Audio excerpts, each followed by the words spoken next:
Good afternoon and welcome. Once again, I'm flying solo. Dr. Fitzgerald will be back next week. So today I'll start as is custom by reading out the numbers. Since the public advisory from yesterday, we have no new cases of COVID-19. The total number of cases in our province is 277. We have 4 active cases currently, and we've had 4 deaths.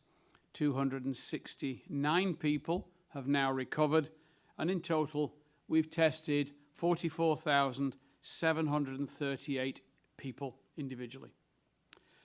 The numbers are encouraging.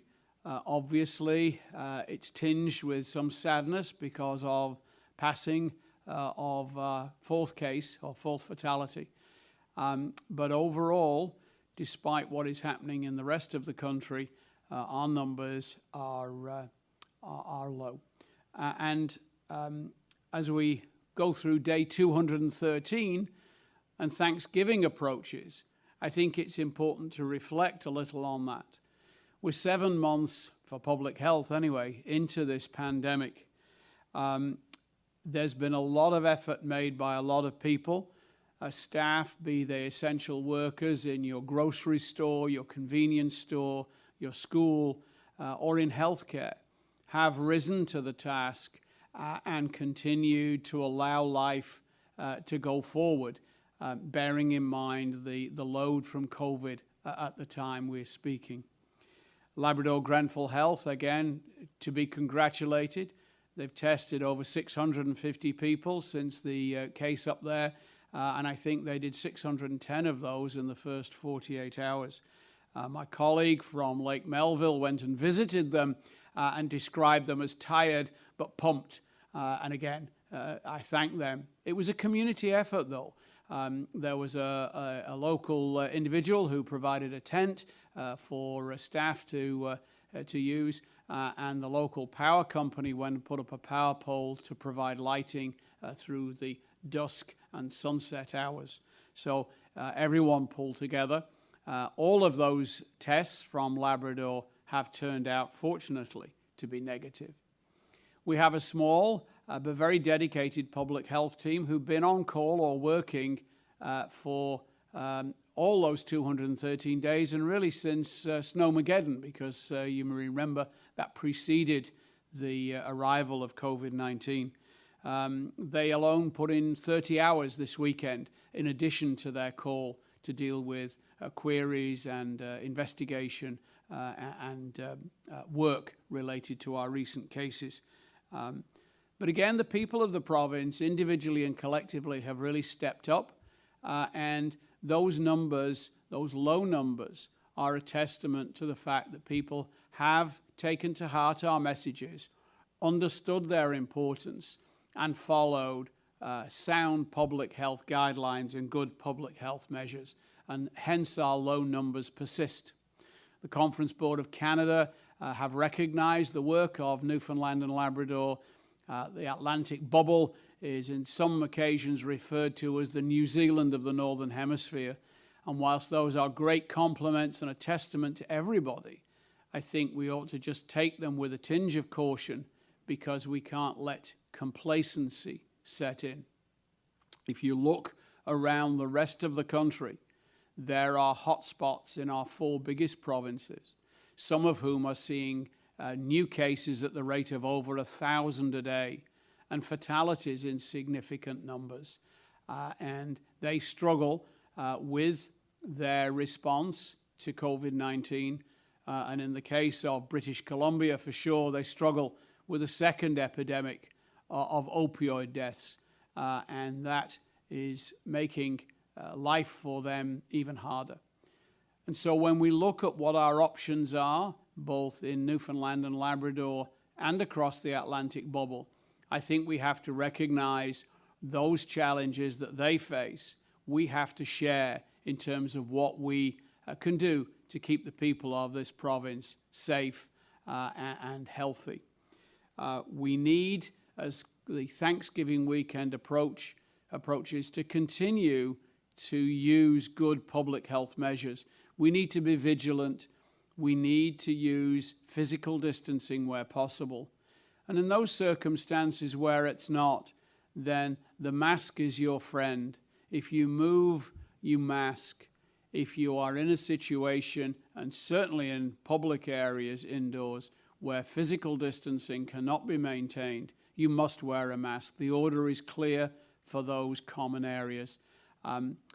Everybody that I have come across in buildings like Confederation Building or going down to the local store in Gander, by and large, people have taken these messages to heart. But there is a temptation to pat ourselves on the back and maybe relax a little. But you've seen what's happened in other jurisdictions when they've relaxed too much and too soon. The masks are an added layer of protection, and the views on these have changed over the course of the 6 or 7 months, and it's now clear that a non-medical mask is an added layer of protection. So as the holiday approaches, I would like to wish everyone a joyous Thanksgiving, a time with family, particularly at this time of the year, and I hope everyone does get a little bit of a break before the week resumes. It'll come fast enough. So from my family to yours, happy Thanksgiving. Hold the line, Newfoundland and Labrador, however, we do need to keep an eye on ourselves and what's going on elsewhere. So I think with that, Kathy, I'll pause there and be prepared to try and answer any questions the media may have. Thank you, Minister. For your benefit, we have 4 reporters registered for today's call. We will conduct the question and answer session in 2 rounds, where each reporter will have the opportunity to ask 1 question and 1 follow-up per round. If time permits, there will be an opportunity for further questions. We suggest that you not ask rumor-based questions. The purpose of these briefings is to address COVID-19 issues. All other government-related issues should be directed to the appropriate department or agency for response. Reporters will ask questions in the order they registered for today's call. Our first questions are from Peter Cowan of CBC News. Please go ahead. Mr. Haggie, we've seen other provinces have put out very specific guidelines when it comes to who you should be seeing or not seeing this Thanksgiving weekend. What's the advice in Newfoundland and Labrador? That's a very good question. Thanksgiving traditionally is a time for family. Families in Newfoundland and Labrador can be quite large. I would suggest that you keep it at a family gathering, particularly bearing in mind if you have elderly relatives or family members who are immunocompromised. That these people are particularly vulnerable, and it would be important to make sure that the people who were mixing with them, you felt comfortable. We've had that matrix of people, space, time, and place, but I think it's also worth repeating that if you are not well, do not go out. If you are not well, do not host. And I think if everybody follows those simple guidelines, I think we can keep our risk as low as we can. There is no risk-free scenario here. There's just one that risk is managed and you collectively and individually feel comfortable with. When you contrast that advice with other places like parts of Ontario, for example, where they're saying don't interact with anyone outside of even your own household, never mind bubbles, what do you think it says that after months of our restrictions here generally being more stringent than other provinces, we're now at the point where people here may have more opportunities to interact with their family this Thanksgiving than some of those places that are seeing those 1,000 cases that you were talking about earlier? No, and I think that's a very interesting observation. We do find ourselves relatively fortunate by comparison, but we do so because of the strictness of those measures that you reference, and the fact we have maintained them in a significant degree in a way that maybe other jurisdictions have not. So that's the paradox of good public health, is you get what you've got by being firm and well-disciplined, and I think it's a testament to the people of this province that they have done so. You relax it beyond a certain point at your own peril. Our next questions are from Jody Cook of NTV News. Please go ahead. Thank you, Minister. Just picking up on the Thanksgiving weekend, you talk about masks and you mentioned if you move, you mask, particularly for families who are in the same bubble. What kind of guidance do you have specifically with masks this weekend and associating with people over Thanksgiving? No, and I mean, that again is a management of risk issue. If your group at Thanksgiving are bubbles or households with whom you have been regularly interacting over the last little while because of the relative security of being able to do so, then really I don't see much in the way of a challenge. Again, the important thing is that people have to be honest with their family and with themselves if they're not feeling well. There is a great tendency, and we've all done it, to dismiss a runny nose or a headache or feeling under the weather because you've built up a sense of anticipation for the event at the weekend. But the facts of the case are, in those circumstances, going or hosting an event can be unwise. In terms of masks, certainly when people are eating within their usual bubbles, I don't think there's any need to require that. But I think if you are indoors and you have strangers in the house, that's something that should seriously be considered. But I would even take that one step further. Should those individuals stay for protracted periods of time, that's a risk calculation you have to make. Thank you. My next question, I'd like to ask about the nuances of essential workers, and this sort of piggybacks onto what was going on in Labrador last week. What exactly, and this is broad, qualifies as an essential worker? And I just want to look at something even specific like dentists. We know that typically fly-in dentists have happened in northern regions, but is it necessary in a town that's already being served by a larger clinic or multiple providers? So can you just offer us some info on the nuances of that? Essential workers are deemed so by their employer.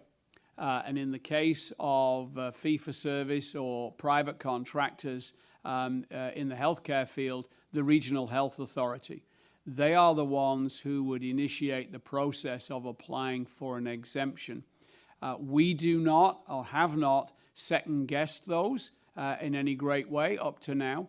We've certainly, in the light of recent developments, gone back and asked the health authorities, the VPs medical, if they feel an essential worker is truly essential. What have they done to utilize people from Newfoundland and Labrador or from within the Atlantic bubble as their first choice? By and large, 75% of Labrador Grenfell's locums, for example, are already from Newfoundland and Labrador. And of the remaining 25%, anything from 12 to 20% come from within the Atlantic bubble. So there's a very small group left that actually come from outside the bubble. And we've asked them that, they seriously discuss what their options are to see if those folk are actually necessary for service delivery. Or in the case of, for example, the discussion with St. Louis today and last night with the community was whether or not the community would accept a slightly different level of service to avoid having someone in that category come at all.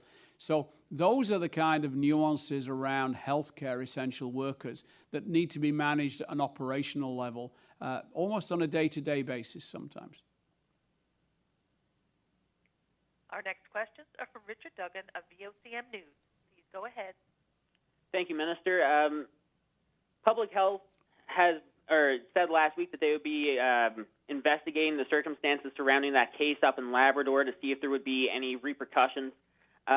Just wondering if you could provide an update on that investigation. Yes, that's a very good question. Certainly, there is an investigation ongoing. It is not quite yet complete. Once it is, we'll be in a position to see what options are available. As I've said before, if people are aware of the rules and choose not to follow them, there will be consequences. And over the last couple of days, with the number of travel-related cases that we've seen a number of travel advisories come down. I was just wondering How many people, if we've seen a big spike in people coming forward as a result of those travel advisories? Certainly from the testing point of view, over the course of the last week, we have seen an increase in numbers. Part of this is due to schools resuming. We see kind of a Monday bump usually in the incidence of calls to 811 and discussions around testing. The issue specific to those flights, I don't have the numbers. I can certainly go back and find out. I think it's worth commenting in that context, though, that in terms of advisories, we are one of a very few jurisdictions that actually do provide specific flight details. Indeed, I think up until this week, we may have been the only one. I noticed New Brunswick has started doing it. Other jurisdictions, by and large, have directed inquiries to the Public Health Agency of Canada website. And I think I'd just like to put that out there because there was some discussion around whether or not we were perhaps providing enough information for travelers. And I'd like to reassure them that, once again, in many aspects of public health, the Public Health Department in Newfoundland and Labrador is actually setting the trend for the rest of the country. Our next questions are from Peter Jackson of The Telegram. Please go ahead. Good afternoon. The case of the gentleman on the West Coast who died the day after, the fact that you're including that now in the COVID-19 death tally would suggest that he did die of COVID-19, but I'm wondering what the protocol is for reporting whether a death is from COVID-19 or related to COVID-19. Because there's certainly been some confusion as to whether that person who died a day later was actually a result of COVID-19. Certainly, that's a very good question, and it's somewhat slightly academic in the sense of how to answer that. But effectively, all patients who have passed away with a COVID-positive test are included in our number of fatalities. Okay. All right. That person was apparently not a resident. I'm not sure whether have you issued any information as to what the basis for the travel exemption was in that case. This couple were traveling to move in with their family, who are residents of the province. Thank you. Now for round two, and we'll go back to Peter Cowan of CBC News. Please go ahead. Minister, you mentioned the St. Louis situation there. What's your reaction to the fact that the council there has voted to not allow a nurse in from Ontario? I think that's a perfectly good example of vigorous, well-done communication and community input. The issue Lab Grenfell are now discussing with them is whether or not they can identify someone from within the bubble or within the province who could provide that service. That is a decision that St. Louis have made from a risk management point of view. They have personnel to provide daytime service. They have access to 811 and a nurse practitioner should they need it. And they have an ambulance in the community. And the next nearest 24-hour service from a healthcare point of view is 30 minutes away by vehicle. You mentioned the Labrador testing numbers, 650 people tested. All of them were negative. We saw when this case was first announced, there were a lot of concerns from people who were concerned that this disease was going to spread, that more cases were going to come up. What do you attribute to the fact that even though this person was sick, was out in the community, but no one else caught the disease? Well, I think it's a testament to lots of little things. We've said before here there's no magic bullet or secret sauce to this. Our defense is defense in layers. It's physical distancing. It's masking when indoors and when physical distancing is not possible. Those are extremely important preventative measures. It's good sneeze and cough etiquette and hygiene. And then on the other end, it's prompt identification of a positive case, prompt isolation, and good contact tracing. We are extremely good, particularly in Labrador, at contact tracing. Our metrics are among the best in Canada. in terms of the number of contacts identified and the speed with which they're identifiable. Our metrics are around 90% of contacts being identified and traced and tested within 48 hours. The rest of the country, their metric is between 60 and 80%, and there are some jurisdictions that can't even make 50% currently because of their challenges. So it's lots of little things rather than one magic bullet or secret sauce. Thank you. Our next questions are from Jody Cook of NTV News. Please go ahead. Thank you. Minister, last Thursday you had indicated there had been roughly 10% uptake on the COVID app. That I tweeted that out. It got quite a bit of attention by healthcare professionals in this province who are really, again, encouraging people to download the app. Has there been any increase in that, or that you have handy in front of you there that you can report on? I don't have a number. I can certainly get the global number. Because of the privacy concerns, this uptake, this downloading is reported nationally only. The COVID Alert app is a very important, useful adjunct to the contact tracing I've just talked about. To be truly effective, you need to have it on your phone 14 days before you're exposed to COVID-19. That's when it works the most efficiently, and that's the length of time it stores data for, and the reason for that is related to the incubation period of the virus. I have it on my phone. I'm checking with my colleagues in the House to make sure they are. The member from Lake Melville has just given me a thumbs up from the corner, and these are important tools. It is totally safe. It's been vetted. It's been approved by every privacy commissioner in Canada. And I would encourage anyone who has a smartphone to get it. You can get it from the Apple Store or from Google Play. And it just sits there and mine periodically beeps and tells me I've not been notified of any exposure. I never thought I'd ask a question about Donald Trump in one of these briefings, but I kind of have to because everyone here obviously is talking about this. As the health minister, you're listening to his messaging. It goes completely against everything that we have been talking about here in Newfoundland and Labrador. Do you have concerns that the general public or population may lean towards what he's saying and disregard some of the guidance that we've been getting here, not just in this province, but in Canada? I wish anybody who's ill a speedy recovery and back to the best of health. I would think, given my conversations with my constituents, the vast majority of Newfoundlanders and Labradorians are perfectly able to make a very sensible, informed decision about the value of that gentleman's comments. Our next questions are from Richard Duggan of VOCM News. Please go ahead. Dr. Haggie, the Department of Health is aiming for a high uptake for flu vaccines this year. They're planning on going into long-term care, homes, and schools. I was wondering if you could provide an update on the government's preparations to roll that out, and when can we expect more information? Certainly. I have seen schedules of clinics from at least half of the regional health authorities. The go-live date for public clinics, drive-throughs or arena-style things is October the 21st. We were discussing with staff today and yesterday about the strategy in terms of publicizing just the kind of information you have referred to.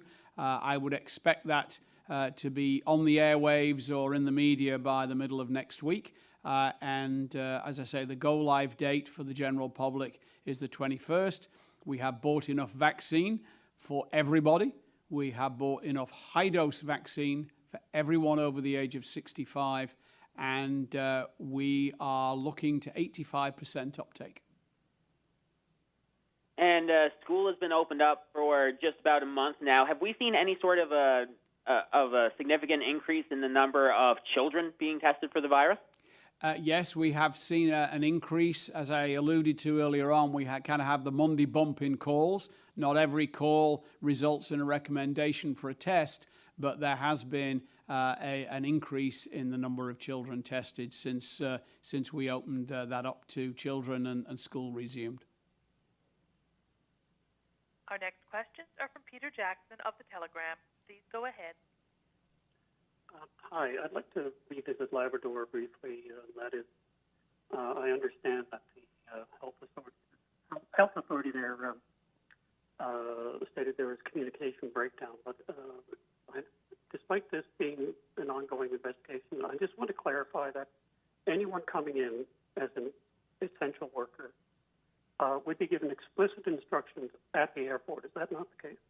They actually get explicit instructions before they get to the airport. Their travel exemption, which they have to have in hand to get into the province at a point of entry, contains information specific to their situation about what we require them to do with regards to COVID-19. They have that and should have read that before they even get on the plane or the ferry.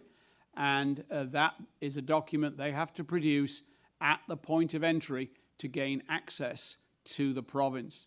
In addition to that, and I have verified now that this is the case with all 4 regional health authorities, there is a written protocol for the individual and for their manager or supervisor to orientate them to what the health authority may require in addition.